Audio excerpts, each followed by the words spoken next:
नमस्कार। भूतपूर्व प्रधानमन्त्री यानी भूपू प्रधानमन्त्री र अब कहिल्यै नहुने प्रधानमन्त्री केपी शर्मा ओलीले आफ्नो घोषणापत्र सार्वजनिक गरेका छन्। एमालेको घोषणापत्र सार्वजनिक गरेका छन् र यो घोषणापत्र हेरिसकेपछि के थाहा हुन्छ भने उनले आफूसँग भएको अन्तिम पत्ता यानी अन्तिम कार्डको प्रयोग गरेका हुन्। उनी आफै पनि स्योर भइसके कि उनी यो निर्वाचनमा पराजित हुँदैछन्। उनको मुहारमा, उनको फेसमा स्पष्ट देख्न सकिन्छ हारको डर। र के छ त उनको घोषणापत्रमा, आज त्यही अलिकति म तपाईँलाई व्याख्या गरेर सुनाउँछु। र यो घोषणापत्र किन यति हास्यास्पद छ भन्ने कुरा तपाईँहरूले आफै मूल्याङ्कन गर्न सक्नुहुनेछ।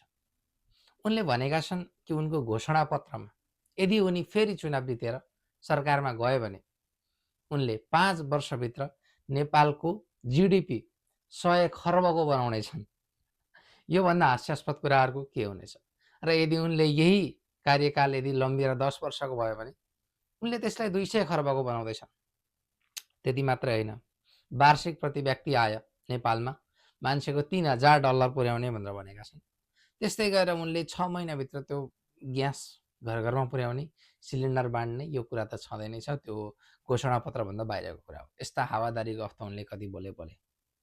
र यहाँबाट के थाहा हुन्छ भने केपी शर्मा ओली जसले आफ्नो संयमता गुमाइसके र आफू चुनाव जित्छु भन्ने उनको अलिकति पनि उनमा त्यो कन्फिडेन्स छैन र उनले यो अन्तिम कार्ड केटाकेटीलाई चक्लेट दिएर भुलाए जस्तो, यस्तो गर बाबु, त्यो बापा तिमीलाई म चक्लेट दिन्छु भनेर यसो भुलाए जस्तो जनतालाई भुलाउन खोजेको मात्र देखिन्छ।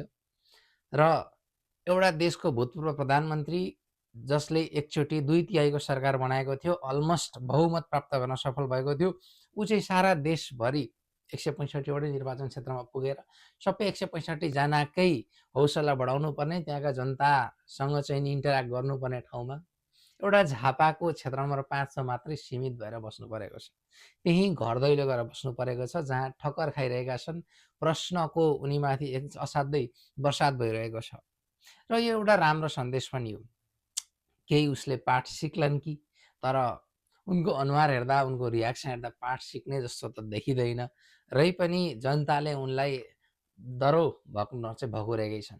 उनका हरेक गल्ती, जो उनका हरेक स्टेटमेन्टले पैदा गरे, जस्तै 6 महिनाभित्र ग्यास वितरण गर्ने, चुलामा चाहिँ नि सिधै ग्यास जाने, रेल कुदाउने, पानी जहाज कुदाउने आदि इत्यादि कुरा, र सुकुम्बासी समस्या जसलाई धनीबुर्जा दिने जस्ता कुराहरू जो चुनावी एजेन्डा बनाएर पहिला उनी चुनाव जित्ने गर्दथे, ती कुराहरूलाई लिएर अहिले जनताले उनीमाथि प्रहार गरिरहेका छन् र त्यसैको सामना गर्दै घर दैलो कार्यक्रममै उनको दिन बितिरहेको छ। र अब चुनाव पनि आउँदैछ र त्यही हो, हेर्ने हो। चुनावमा बालेन शाहले जित्नु हुनेवाला छ। सबै देश घन्टीमय छ। सबै देशका जनताहरू एकजुट हौँ र यी पुराना शक्तिहरू जसले देशलाई खोक्रो बनाए ती सबैलाई हराउँ र नयाँ शक्तिको प्रवेश गराउँ। राष्ट्रिय स्वतन्त्र पार्टीलाई एकचोटि सरकारमा पठाउँ, त्यसको लागि बहुमत ल्याउन जरुरी छ। 138 सिट जित्न पर्ने हुन्छ। यदि तपाईँलाई थाहा छैन भने म भनिदिन्छु, 165 वटा निर्वाचन क्षेत्र हुन्छन्, जहाँबाट प्रत्यक्ष 165 जना उम्मेदवारहरू उठ्छन् र 165 जना उम्मेदवारलाई तपाईँहरूले भोट हान्नुपर्छ। र बाँकी रहेका 275 जना सांसद मध्ये 110 जना सांसद चाहिँ समानुपातिकबाट आउने हो। त्यो चाहिँ तपाईँले पार्टीलाई जुन भोट हाल्नुहुन्छ त्यो भोटको पर्सेन्टेजको भारका आधारमा सांसदहरू प्राप्त गर्ने हुन्। जस्तै तपाईँले रासोपालाई 30% भोट हाल्नुभयो भने तपाईँले 33 जना चाहिँ नि सांसदहरू चाहिँ समानुपातिकबाट रासोपामा प्रवेश गर्न सक्छन्। त्यसैले गर्दाखेरि यदि रासोपाले मानिलिउँ 35%, 35-37% जित्यो, भोट ल्यायो समानुपातिकतर्फ, रासोपाको पार्टीमा तपाईँले छाप हानेर, र 165 जना उम्मेदवार मध्ये प्रत्यक्ष 100 को हाराहारी चाहिँ यदि समानुपातिकबाट प्रत्यक्षतर्फबाट जित्ने देखियो भने रासोपाले बहुमत ल्याउनेछ र बहुमत ल्याएपछि नेपालको संविधान अनुसार स्वतः बहुमत ल्याउनेवालाले सरकार बनाउँछ र सबै सरकारका मान्छेहरू पनि उसले राष्ट्रिय स्वतन्त्र पार्टीकै मान्छेहरू राख्ने हो।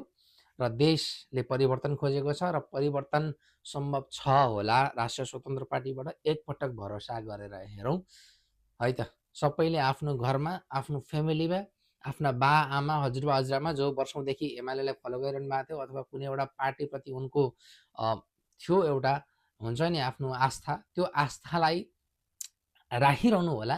तर भोट चाहिँ योपालि घन्टीलाई हाल्नु भनेर सबैले भन्नुहोला। हस् त, नमस्ते, धन्यवाद।